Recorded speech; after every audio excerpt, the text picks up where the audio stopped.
Justamente hace un par de semanas veíamos, bueno, no, ya prácticamente 2 meses, ¿qué digo? Un par de semanas, veíamos cómo se había presentado esta propuesta en una de las conferencias de prensa de las mañaneras del presidente López Obrador.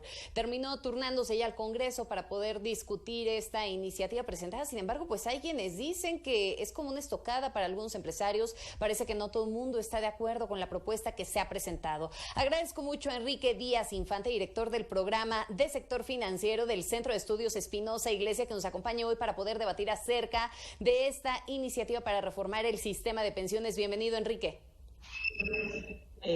Buenas tardes, Magda.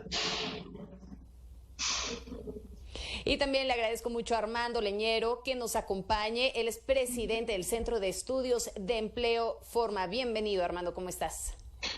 Buenas tardes, Magda, ¿cómo estás? Buenas tardes, Enrique.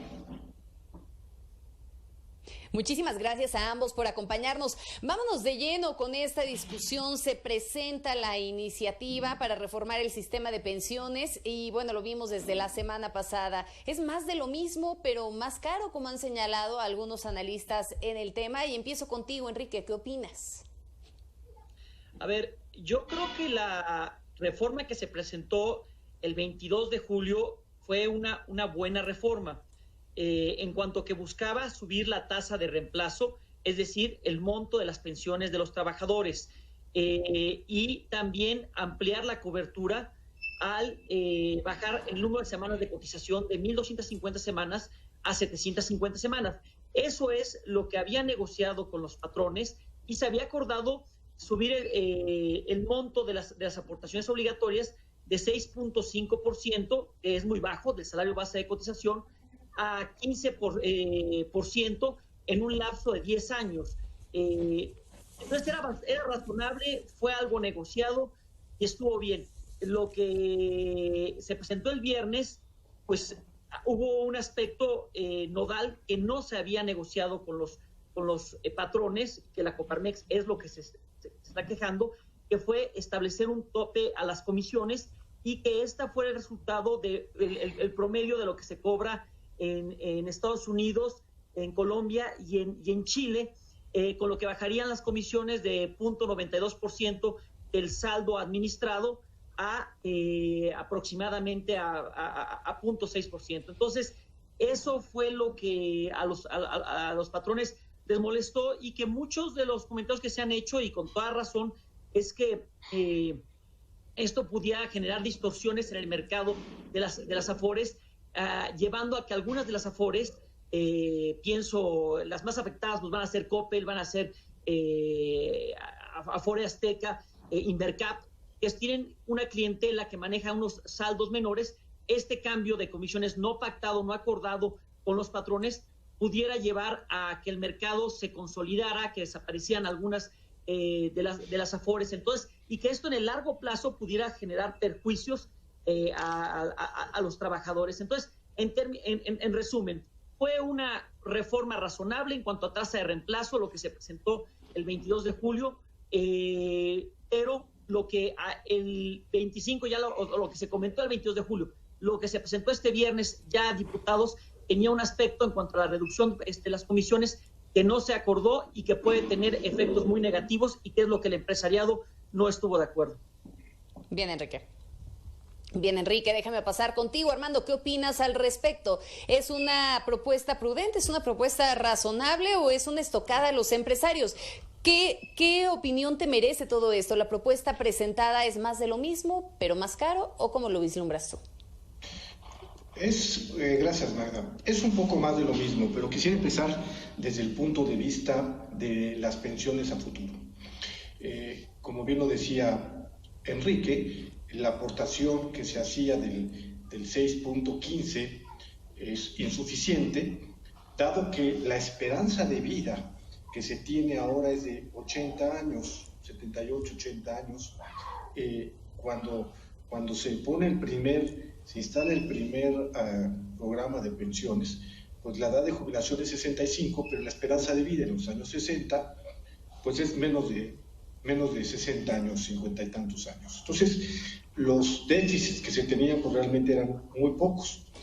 Con el transcurso del tiempo, la esperanza de vida está cerca de los 80 años, La edad de jubilación es de 65, o sea, todavía después de que uno se jubila tiene muchos años por delante y hay que tener el ahorro suficiente y que no, y por otra parte vemos que se queda corta la reforma, porque en 6, 7 años vamos a seguir hablando del tema.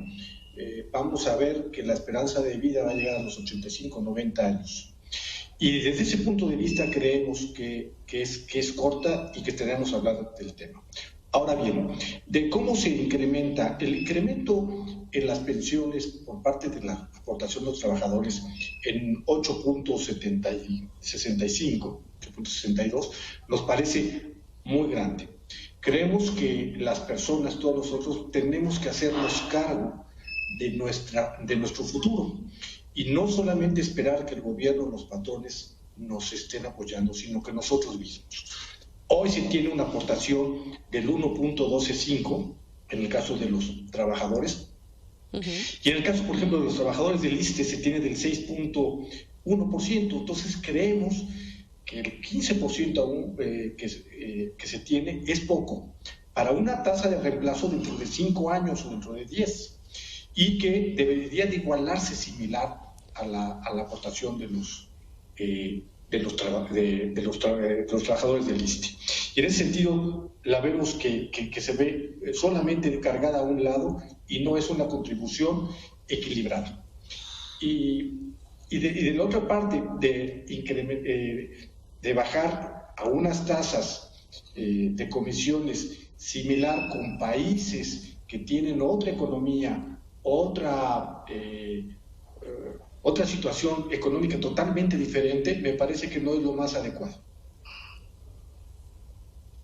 Bien, entonces con lo que nos quieres decir es que verdaderamente sí se puede llegar a beneficiar el trabajador en este sentido, y vemos que también hay una afectación considerable para los patrones en ese ámbito. ¿Realmente van a poder los patrones, conforme vaya pasando el tiempo, solventar este nuevo sistema de pensiones, sobre todo cuando estamos hablando de un contexto tan complicado en materia económica, Armando?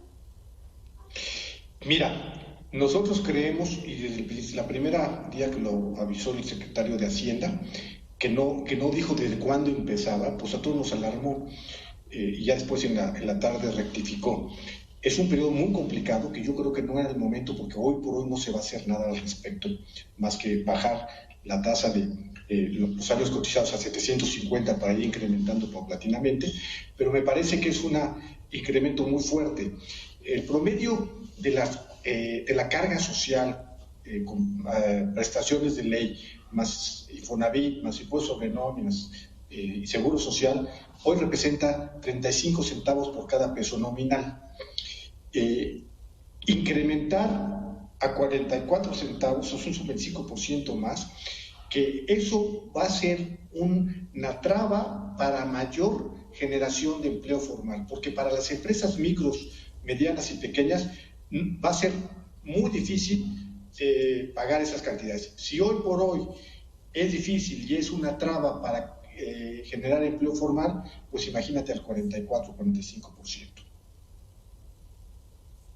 Me parece que le das a un tema clave, y de ahí me voy contigo, Enrique, porque si bien es cierto, parte de lo que se ha debatido desde un principio, desde el momento en el que se presentó esta propuesta, que todavía no estaba siendo una iniciativa formalmente y que estaba acompañado el presidente de los empresarios, aquí se hacían muchas críticas, ¿no? En diversos espacios vimos analistas haciendo una crítica muy puntual sobre que esta medida no estaba directamente enfocada también a resolver una problemática grande que tenemos en el país. Y eso es todas aquellas personas que permanecen aún en la informalidad. ¿Qué va a pasar con ellos? ¿Sigue sin atender la problemática de fondo? Sí, Magda, qué bueno que tocas el punto. A ver, efectivamente, como lo decía Armando aquí, el gran problema es que deja fuera a un segmento fuerte del mercado laboral. Y esta reforma no toca a los informales. Entonces, es de los grandes pendientes que quedan. Una reforma que se enfoca al sistema de contribuciones definidas, es decir, a aquellos que gozan de Afore, es decir, a aquellos que tienen un empleo formal. Y es una reforma que en sí es una reforma fiscal velada, pero en el tiempo procuraron que el impacto se difiriera. Pero ¿qué pasa con los informales? Pues eso es algo que todavía, como bien señala Armando, hace falta una reforma pensionaria integral. Y no podemos hablar de una reforma pensionaria integral si no hablamos de una reforma hacendaria que lo acompañe. Porque esta reforma, otro de los aspectos positivos que tuvo es que amplía la cobertura. Entonces, se calcula que más o menos poco más del 80% de la población ahora va a poder gozar con una pensión. Entonces, se sube la tasa de reemplazo, es decir, el monto de las jubilaciones y el universo de gente que va a poder gozar de una pensión, pero todos ellos en el mercado formal y por lo que toca al punto de la pensión garantizada que se asegura ahorita, pues la gran pregunta es, ¿y cómo se va a pagar esto? ¿Cómo se va a fondear? O sea, no hay una reforma hacendaria que esté acompañando esta reforma pensionaria. Entonces, en el tiempo, al menos lo que pasó en el sexenio de Peña Nieto y lo que va de este sexenio es que se le ha ido quitando a educación, se le ha ido quitando a salud, se le ha ido quitando a infraestructura, es decir, a la formación de capital humano y de capital físico para pagar pensiones, lo cual es una injusticia intergeneracional que tiene impactos negativos en el crecimiento del país. Entonces, la reforma ha ido avanzando en buenos términos, salvo esta bola baja que se metió sin acordar con los patrones este viernes, pero en general va en la dirección correcta, pero se ha dejado el gran aspecto de la reforma pensionaria, que es una hacendaria que lo acompañe, pero pues evidentemente tiene un costo político electoral que este gobierno pues ahorita no lo quiere pagar y quiere esperar a que pasen las elecciones 2021. El gran riesgo es que se haga esta reforma pensionaria, que se establezca esta pensión mínima garantizada, que se amplíe el universo como se está haciendo de pensionados y que no haya una reforma hacendaria que se garantice el pago de esta pensión mínima garantizada. Y que bueno, esta situación, Enrique, nos puede llevar incluso a cuestionar, ¿no? Porque al final del día, lo mencionas bastante bien, es una reforma pensionaria, pero que no está llevando de la mano una reforma hacendaria que podría tener un costo político importante. Ahora, al mejorar este sistema de pensiones en México, el número de pensionados, pues se podría estar creando también una carga fiscal excesiva para el Estado, ¿no es así, Armando? Sí, es excesiva, como bien lo menciona Enrique, por una razón. Bajar a 750 semanas al principio, después a 1000, en principio suena lógico. El problema es cómo se van a pagar las pensiones garantizadas. Cotizar solamente 750 semanas es insuficiente para garantizar una pensión de 3.250 pesos. Sobre todo tomando en cuenta que la mayor población de los asegurados en el Instituto Mexicano del Seguro Social está entre 1 y 2 salarios mínimos. Y eso es preocupante, porque eso están apostando a comprometer las finanzas en el futuro, y eso nos preocupa. La carga va a ser muy fuerte y al rato no nos sorprenda que tengamos que ver otra análisis para ver cómo le hacemos para rescatar a este plan de pensiones del Seguro Social. Totalmente de acuerdo, Armando. Muchísimas gracias a los dos. Se nos agota el tiempo. Ojalá pudiéramos repetir en algún otro momento la mesa. Nos quedan muchos temas por poder analizar, pero sin duda de que es urgente mejorar esto, de verdad que lo es, de que es oportuno también de que haya una iniciativa, claro que lo es. Se tenía ya que empezar con todo este debate en torno al sistema de pensiones que ya se ha dicho en muchas ocasiones, es una bomba de tiempo, pero de que quizá esta puede llegar a ser incluso la iniciativa más importante del sexenio. Probablemente el asunto es que no se pueden quedar cabos sueltos y se le va a entrar ya de lleno a este debate, se tiene que hacer de una forma integral. Muchísimas gracias a ambos. Muchas gracias, Magda. Mucho gusto, Enrique. Igualmente, Armando. Gracias, Magda. Nos vemos. Hasta luego. Muchísimas gracias. Ahí lo tiene usted, tanto Enrique Díaz como Armando Leñero, platicándonos acerca de esta opinión que se tiene en cuanto al sistema de pensiones importante, sin duda, para todos los trabajadores de nuestro país, de qué forma nos puede beneficiar, pero más allá de eso, cómo se va a atacar la otra problemática que tenemos en México, el de la informalidad. ¿Podría crecer incluso la informalidad con una reforma así si no se terminan de sentar bien las bases, de acuerdo a lo que mencionan algunos de los expertos?